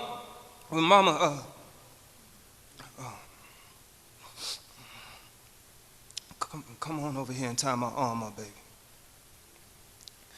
Now go on in the other room while mama take her medicine. Future siblings will be birthed from a lack of funds and a means to still get high. So whether you using it or you pitching it, the habit always become just as close as your kin is. And these buildings used to be abandoned, but they still got tenants. As long as they got functioning kitchens, fiends with clawed their itches, with the fine points of stolen needles, and refrigerators will be barren of sustenance, but laced with substance abuse. So your fix will be fixed so tightly the habit will never be broken again. If you can't take the heat, then stand your punk ass outside and watch for the cops. This is the ghetto, where survival of the fittest ain't never been so literal, and selection ain't never been so unnatural. Darwin probably flipping in his grave at the sight of these Olympians trapped in urban clothing. Nigga, everybody gotta be fast here. So as children, we train on playground battlefields to a cadence of ready, set, run like your life depended on it, because one day, nigga, your life may be dependent on it. Everybody gotta be fast here, faster than the speed of slow down. That's that motherfucker right there. Faster than the time it takes to push back a minivan door. Faster than 600 no-name rounds a minute, ricocheting off project building, ricocheting off parked car, ricocheting into little boy's bedroom window. He was not fast enough. Everybody just hopes to be fast here, but death and prison are still tied for the most gold medals. This is the ghetto, where gentrification to keep us at least 3 blocks outside the American dream. And welfare and EBT couldn't afford us the luxuries if they sold them in stock. Instead, we sprint on concrete treadmills, chasing after black American nightmares. You know, even if we were actually getting somewhere, yellow tape, the only promising finish line for running the streets. And it's a lot of yellow tape here. Never any first 48s here. We stick to a G code. We don't snitch, and it's just cold case here and a cold shoulder from passers. You know all we know is judgment. Judgment when he called us animals too. Because either you're going to be a lion there, or you might end up the next motherfucker lying there. This is the ghetto, where the media shows the casualties of America's most uncivil war through night vision lenses and Molotov camera flashes. Bro, we been in an epidemic. To them, we just another episode. So outsiders tune in nightly to watch us sling rocks through our glass house hallways, because misery love company. And news companies love misery. The struggle is so addictive. The difference is that shit, you get to change the channel when shit get a little too real. Them stories never hit us close to home, because it's always our homes hit in the ghetto. In peace. Do one more. I'm gonna slide out y'all way, you feel me?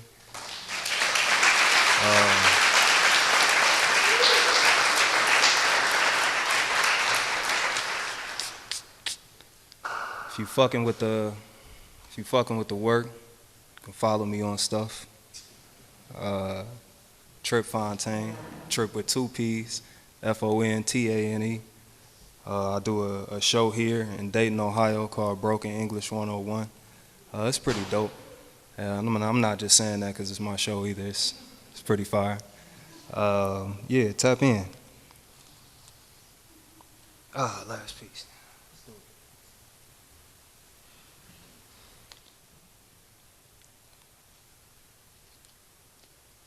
Y'all know the words to this song, sing it with me. Because I got cotton mouth. It's a bit of a struggle, you know what I mean? Don't make me sound bad. We're going to sound bad or good together. Back in the day when I was young, I'm not a kid anymore. Some days I still wish I was a kid again. Back in the days when I was young, I'm not a kid anymore. Some days I still wish I was a kid. Now everybody say, I remember way back when. Everybody say, I remember way back when. Everybody say, I remember way back when. Back in the day, back in the day. According to Mr. Anderson, my 6th grade health teacher, puberty takes place between 10 and 15 years of age, and it lasts like 2 to 5 years, but he said it's different for some people. Now, nigga, I ain't ever heard something so stupid, so with all the power of my black mustard, my little hand sliced through the air, I ain't even let him call on me. I just yelled out, Mr. Anderson, if that's true, then how black boys become men so fast? And why our mamas got a shot for playpens and plots at the same time? And how adolescence for us always a blur, a lightning bug, a flash. You know, school photos, flash, mugshot, flash, gun barrel, flash. How black plus boy always equal guilty, Mr. Anderson? Should we feel guilty for growing up? And if that's the case, when did growth skip so many steps anyway? Or is like puberty a warning or something? Like the pimples, practice for hanging our heads in shame and being seen as little as possible? Because it's like every time something pops, they come looking for us. And crack voices, is that like a reminder to speak with impassiveness, as much silence as possible? Because no matter the intended tone, it'll always be seen as thunder, as monster, as collision course. The deeper your voice, the more man you are. And the more man, the more malignant. And God forbid we grow, right? Dicks big enough to fuck the world back. Ain't that still a buck, Mr. Anderson? And ain't black bodies still trophies? And God forbid we grow, right? Fast enough to run, limping off your plantations, marching onto your battlefield, still crashing into your stereotype. Mr. Anderson, why black boys' fate always so cruel? And how come we ain't allowed to write our own stories yet? Unless they in cursive, curving ropes, coerced into nooses, cinching black and boy together. Boy ain't enough, Mr. Anderson. Demean ain't enough. How come we gotta be demons too? Oh, is that why we pray, Mr. Anderson? Prayed on and prayed for? Prayer that skin ripen black enough to be shining armor, because boys ain't ever been bulletproof, Mr. Anderson. But we still proof enough, ain't we? That malice and fearful misfire may break bones, but puberty gonna change us forever, ain't it? He said,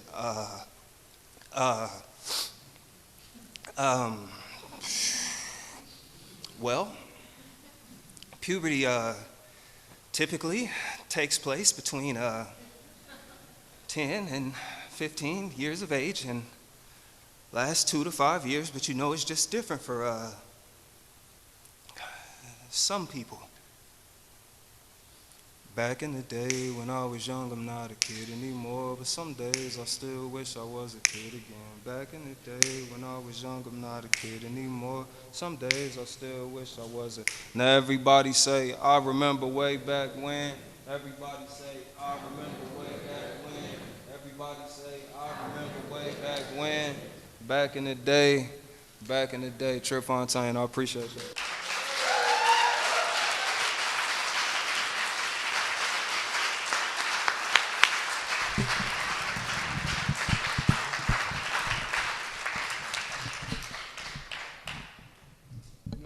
Give me a little more, man. Y'all know that man hot, man.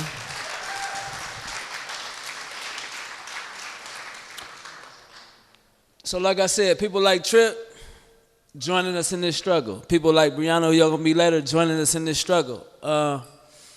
It ain't nothing like that. Find somebody, if you got somebody close to you that's in the joint, that's locked up, partner with them. Let's be part. If you can find somebody, go help, go support. It's nothing like that. I was in prison, like I told y'all, like I keep telling y'all, and one day I walked downstairs to a program at a new prison, and this program was different. It wasn't like a program, it was like a community. And the main thing that was different about this program is it was a red-headed little fireball setting the entire prison on fire, right?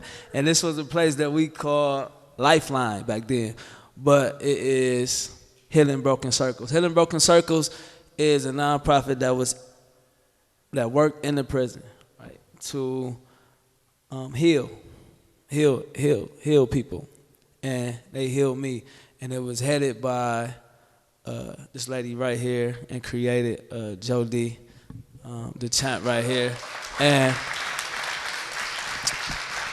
and I'm telling y'all, it was lit. Short story, it was lit down there, man. You went down there, it was a whole new world. Not only did it look the part, computers everywhere, teaching things that we never had access to. They was teaching us how to code.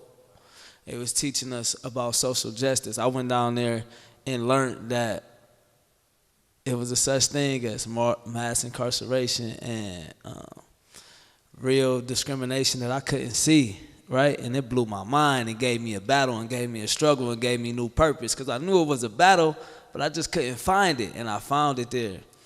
and it saved me. It helped me. It was the only place in the prison that I felt human.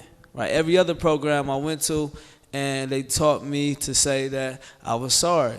And first year I said I was sorry, and the second I was sorry, and the third I was sorry, and I'm still sorry, but damn, what else to it? No. But down here it was like, all right, we passed that. Let's grow, let's heal, let's get better. And Joe D did her thing and built something great, and she passed the torch on to our leader now, which is Kendra Hovey. Kendra, wave your hand, Kendra Hovey. Hovey. It's not Kendra Hovey, it's Kendra Hovey. And never say this, but it's lovey-dovey, Hovey, if you need to remember the Hovey part, right? Blakk at the helm. Blakk Sun, he leading the helm. Show him your hand, Blakk. And Chrissy, is Chrissy in the building? Is Chrissy out here? Chrissy over here? Where you at, Chrissy? Chrissy right here. Look. And Eric here? So I'll show y'all Eric a little later on. But them the 4 people that you want to see about all things HBC, right? Do me a favor and grab your phones for me real fast. We got a lot of work done. We done a lot of work, and I just need y'all. Grab your phones real fast. Pop open your IG app for me. Go. Yeah, right. Pop open that IG app. Pop open your IG app, and if you're going to hit the search button. If it's anything like my IG app, they keep showing you twerking and all that. I don't know why. Skip past that and go to Healing Broken Circles. HEA, just like it sounds. HEALINGBrokenCircles. On the money? Healing Broken Circles. Straight through, just like that. Follow us. And then, okay, let's get there. And then I want you to search again, and you're going specifically to this event. Follow us. We only getting better. We only growing, and I'm trying to go farther. So follow us in everything we doing. That is Back the underscore. What is it? The underscore back underscore wall. The underscore back underscore wall. And follow. I followed already. Blakk. All right. So listen. HBC doing their thing in the prison, and people don't like it. You have a lot of a lot of the people in power don't see prisoners as human, and they don't see a reason to help or serve prisoners, right? And so when HBC was coming and doing the opposite and healing us, it was a hated organization, but it was hard to move them because HBC just wasn't doing good. They were showing good. They had numbers and they had metrics to show that help was really, that the help that they was providing was really working. So it took, something catastrophic to really get them outside the prison. And lo and behold, here comes COVID, right? 19. And it pushes everyone out the prison, and it finds a way not to let HBC back in. So we are out here now in the world, still trying to make a way, still trying to make a change, and we need a lot of help. So follow us, stick with us. At the front, you can find ways to help us. You can buy a T-shirt. There's other ways to help us and support us.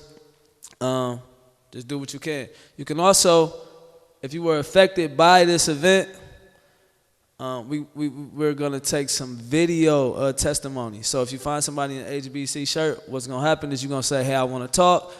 And Blakk is going to pull out his phone, and you're going to say a few things. Hey, I really like what Tripp Fontane said. Had a great day. And you're going to shoot out, get in your car. Just sound real quick. Give us some video. Anything helps. Without further ado, my guy,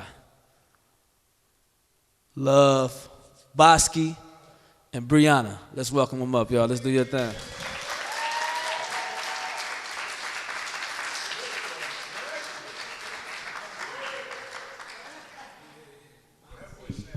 You like this jacket? Yeah, this how I put this together, this symbolizes ashy to flashy, you know what I'm saying? yeah. It's a story of my life. But before we get started, I know we lightweight pressed for time. I'm Lil Baski. I served 11 years in prison, and music got me through. Like, I honestly feel like music is my purpose. Like, when we had events, Hope events, where they let us perform, you know, my brother Tron back there, Carpe Diem, Teasy. But when we used to have events, though, I used to imagine that, you know, I'm from Cleveland, that we was in, back then it was Gund Arena, then it was the Q, now it's Rocket Mortgage Field, I would keep changing. But I would have just imagined that I'm in an arena full of my fans, though. Like, we wasn't in state clothes. I had the jewelry that I wanted, you know, the whole entourage, you know, all that. And we was on tour. No, this part of the tour. The BackWall is a tour. You know, every time Kendrick called, you know, we hop on that freeway, 71, drive 2 hours, and we come down here and do what we gotta do. And when we done, we gonna go 2 hours back, and I gotta go to work in the morning, and right back to the grind, you feel me? But this song right here, it's the intro to a mixtape that I released titled Put Me in the Game Too. And Blakk about to drop it right now. Hey, we can't move this mic test? Nah, intro. We're gonna switch it up. So you gonna breathe? Hey. Hey.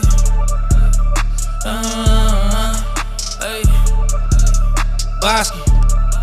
I like the vibe. I'm feeling like Jigga in business, admitted I'm with it, now everybody about to get it. I just might put it up on billboards, making sure everybody get the picture. Yeah, they gon' talk, but talking the mountain and nothing, cause everybody got some feelings. If I got stuck on that, I had to double back in that, cause everybody got an opinion. I found out that life, everybody got a shot, but won't dare try to pull the trigger. I got that light to try to lead them out the door, but everybody ain't got vision. Stressing in the prison, blessings and forgiveness, lessons they was given, the message in the system, that's just how we living. I just manifested, I feel like I already made it happen, they gon' have to pay me after, I don't think it's maybe never, I just think of ways that's clever, made it from a place of savage, I done found a way through trials and tribulation, that just made what I was chasing better. Knew I put my mind to it, I could make whatever, I gon' make it pleasures better, till I dropped the tape for pleasure, ended up with cake and cheddar, try to stop me, they can never block me, drop me in and I ain't concerned with their endeavors. Yeah, I earned every blessing, and this was the ones with them numbers. I promise we got you. Greet every obstacle, break it down and then do the impossible. You can peep how I'm moving, I'm logical. See a goal and pursue it, I'm optical. People live in illusion that's bountiful. Plant my seed when it grew, was bountiful. Learned a lot from the. I just converted, take aim if I school you, that's on the road. Came away from that bottom and never forgot it. I promise I'm proving I'm. Put me in the game, it's like a massacre. I'm spazzing, sir, that cash is first. Don't compare me with them lame. I'm insane with it, better ask her. Cause out of smoke, we keep the flame lit. No, they ain't this, that's factual. And one thing for sure, same old sound. I'm just seeking out the more opportunities. Yeah, that was kind of low. But I feel like, could y'all hear me? If y'all cannot hear word for word, I would not sacrifice my voice for the music. So y'all heard me? All right, cool. Now this next track, a lot of my music is introspective. Like, I feel I'm at my best when I'm talking about like what I'm going through in that moment. So this song is an interlude, and I'm blessed to be able to have Miss Brianna Rhodes do a freestyle dance to it.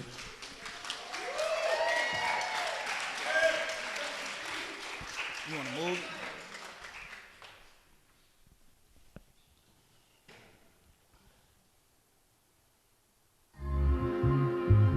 Put me in the game. Love gon' pop his shit and put these weak rappers to shame. Yeah. Hey. put me in the game. Love gon' pop his shit and put these weak rappers to shame. You look what I've been through, I bet you quickly feel my pain. But the object of it all is to exist within my lane. Rhymes that comfort thoughts, lies inside my brain. I arrived, they thought I lost. Who am I to go complain? Yeah, you active and ain't slacking, but you and I are not the same. I just manifest through passion. There's no surprise to me, I'm saying I know the culture full of vultures. They don't apply to me, quit playing. True dreamers never sleep, they just yawn and grip the grain. Heavy mileage adding up, but yet my route took me through chains. Hit some bumps along the way, but yet my drive remain the same. How they treat me like I'm major, I ain't reached my destination. All the ones I dreamed of, I've been with, increase this motivation. Got a couple we ain't rockin', hope this peace may bring you favor. Told the one I want to marry, let's make peace, I'll see you later. Saw my pops, it's been 2 months, why would I go be so flagrant? I respect they give me space, they guess they realize this is what I'm chasing. Heaven knows just where this energy comes from. All that thinking out the box that gave me liberty, I'm painting pictures vividly. Where did this energy come from? Just lost my pops, it's been 2 months. Where did this energy come from? Just lost my pops, it's been 2 months. Where did this energy come from? Just lost my pops, it's been 2 months. Where did this energy come from? Yeah, yeah. It's like, I wonder where I get the energy to try to keep going. And every day I wake up, I realize I gotta keep going because I woke up. So it must be some reason.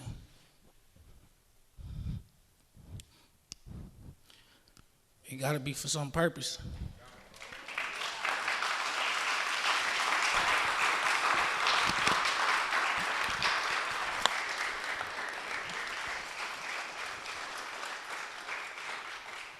I ain't wanna get up here and be dropping gangster tears. But no, it's crazy though, because I remember when I first realized what depression was for real. And it was at the beginning of my sentence, and I had a feeling. And when after doing programming and stuff, I was able to identify it as depression, but I was able to relate, think back, and was like, damn, I was feeling like this out there.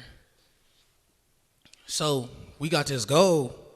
Everybody want to make it home when we in there. I'm seeing brothers come home, fulfilling their dreams, manifesting, making things happen. Then it's my turn. And I be telling myself I probably should have dreamed bigger, because a lot of the stuff that I had aspirations to do, I done did it. Me and bro Teezy, we got a studio. We ain't got to pay for studio time, they pay us. It ain't as nice as Tez's, but it's hey, he got a nice studio, man. This dude's studio is nice, man. I'm talking about, it's amazing. You feel me? But I just finally moved. You feel me? Got a house. Well, I don't own it, but we rent it. But that's great too. We ain't sleeping on bunks and stuff. But I done honestly found myself feeling like it ain't enough. Like, how am I supposed to find satisfaction? Because it ain't in this. It ain't in accumulation. It's not. It's not in ashy to flashy. It's not. It's not. Everything that I accumulate, I gotta maintain it. Because once I get it, if I don't take the proper steps to keep it, it's gonna just wither away. It's withering away anyway. Everything. So I try to take hold of the thought. I don't spend enough time with them, but my family.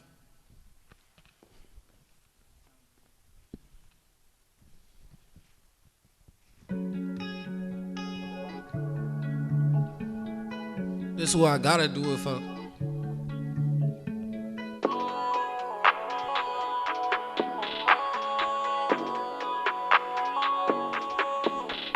I can see me froze up, 40 pointers, bang rolls up. I just gotta go up, running goes up, I got no luck. I gotta make sure I can take care of my family. I am tryna make more. I could be the things I plan to be. I can see me froze up, 40 bonus, bang rose up. I just gotta go up. Hey, you just gonna have to hold it back. I gotta make sure I can take care of my How y'all doing? Woo! Jeez. I swear it ain't fair. I come from St. Clair. I remember dreaming about a better life. I wake up and it ain't there. I remember staring down the barrel of the Nina and it's blank. I remember having plans with my big bro. How the fuck he ain't here? I remember visions of them born sounding like J. Cole. Stripped them if they grind. How I ended up in stay clothes. Woke up and I realized the devil is a lie. The devil is a lie. Told me that I ain't chose. Crank that. Oh, it's cool. I just gotta go up. When it goes up, I got no love. I gotta make sure I can take care of my family. I could be the things I plan to be. See me froze up, 40 pointers, bang rose up. I just gotta go up, when it goes up, I got no love. I gotta make sure I can take care of my family. It was crazy because when this song first dropped. Alright, before we move on. Long live Flo, that's my father. It's crazy because my first birthday, and this wild right here, because y'all just seen it in real time. I actually keep forgetting that this is actually the second anniversary that I left prison though. Like, it's crazy. Yeah, keep forgetting. Because I know I should like cherish that, value it, you know what I'm saying, or whatever. But yeah, it's work to be done though. It don't stop. It don't stop. Like, we gotta grind. And I grind so much that my love life is terrible. It's terrible, man. It's terrible, man. I know. It probably look like I got about 3, 4, 5 kids, but nah. Nah. Not at all, not at all. It's slow, it's slow. It's terrible, it's dry. Where my brother Red at? Where he at? He ain't... But my brother Red about to do this quick piece. And then what he basically gonna explain is the current dynamic of young black single men. The disconnect, you know what I'm saying? Ladies and gentlemen, Derry Bankston.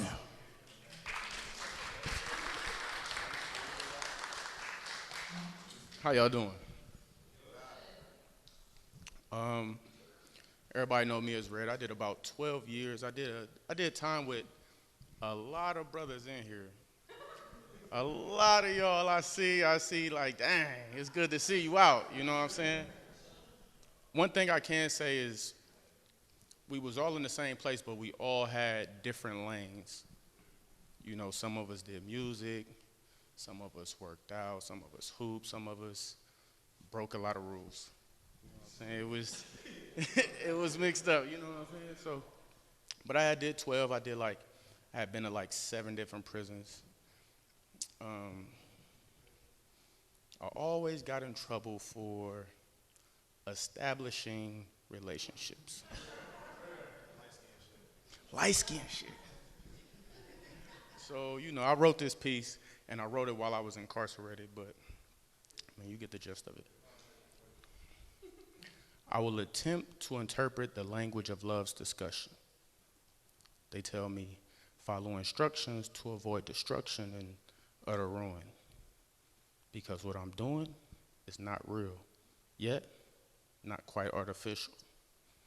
So could we, is the question I often ask myself while walking past the wealth you possess. That's a treasure immeasurable. I see you and you see me, yet there's a distance. But I'm thinking persistence may lead to conviction, but then doubt tells me, who am I kidding? It's the sit in the midst of my ignorance, it's the state of not knowing that gets me going. Mind roaming, I'm zoning, hoping these feelings that I've allowed myself to condone are not only my own. Feelings that one day could lead to a common ground where heart rates begin to rise, and just before calming down, there's an apex. Arousing the heights where our stars are eye level, and everything we desire is easily obtained to the point where leaving it is optional and never an obligation. The only way to get rid of temptation is to yield to it. So let's journey to that point which starts with a conversation like, hi, my name is Derek Bankston.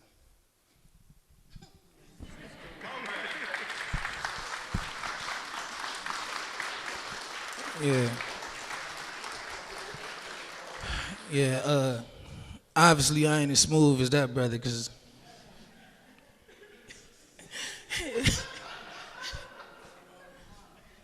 it ain't been working out for the kid. You know, I just think it's God's will for me to be single for a while. You know, nah, I'm playing, but I'm serious. All right. Come on, man, you laughing too hard, Blakk.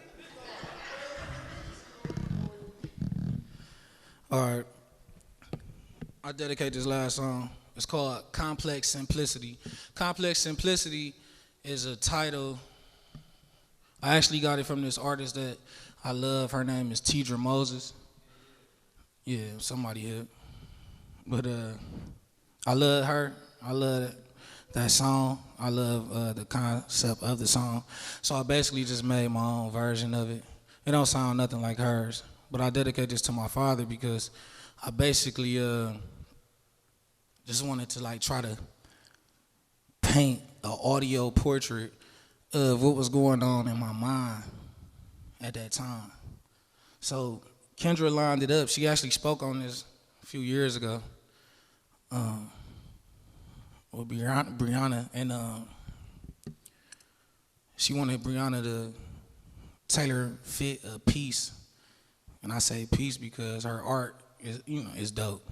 You see how she freestyled, that was just off the top earlier, but she actually constructed this piece to this song, and it was dope. We collabed through text messages, and we made it happen, and I hope y'all enjoy it. Just vibe, and just know that this ain't no mumble rap. It's not fake. I ain't gonna cry.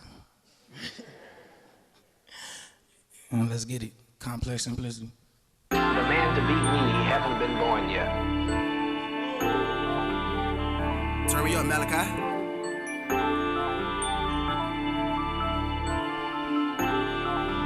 I'm slowly losing my mind, my mind. Can't picture living without you. Yeah. Ain't really been feeling these feelings. Complex simplicity when at its finest leads to internal healing. That's a fact and I know it, but below the surface I can't even cope or just deal with ordinary dealings. I'm losing all interest in things I thought I could live with. Doors that were closed, I just need a window. I just need a little bit. Pieces of distraction lately, find my soul is in conflict. It's confusing. Pain is progression, I take my lumps and abuse them. Where the clues went. I thought I had clarity till I got faced with this darkness. An illusion. But I know if I see it, then that mean it's close, and I need it closer than ever. Motivation declining, I try to rewind it, but time is a bind that been severed. I'm applying the pressure, but I get the lesser. It doesn't align with my efforts. Should I drown in depression, or tough it out and suppress it? That come with aggression. In my school, looked all the rules that were taught proves that it come with a lesson. I take my lows and express them. I can't be grown and reject them. I'm in my zone and I'm flexing. I made my home off the extras, ain't get no loan or a blessing. How many know how it feel to come home? It's a thrill. How many know how it feel to watch your father's help reach a low?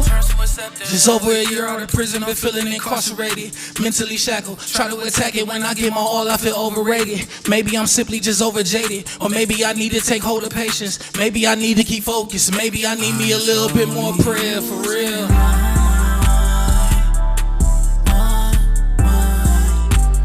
I swear it's like I lost my mind a couple times.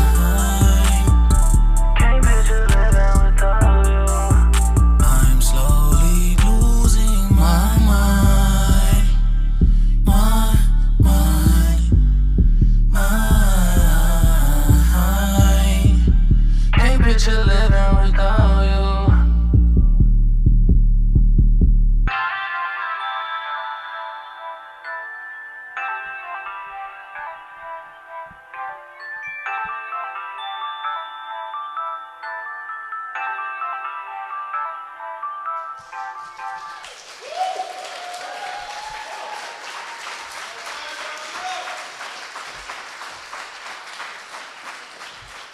Thank you.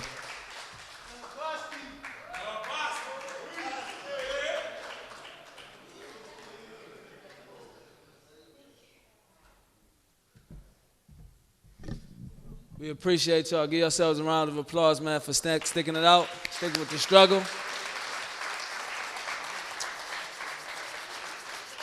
It's been real. It's been great. It's surveys out there. We just want to say thank y'all from the back wall. Keep looking up, keep checking on us, seeing what we're doing and coming out if you can. Thank y'all. We appreciate it.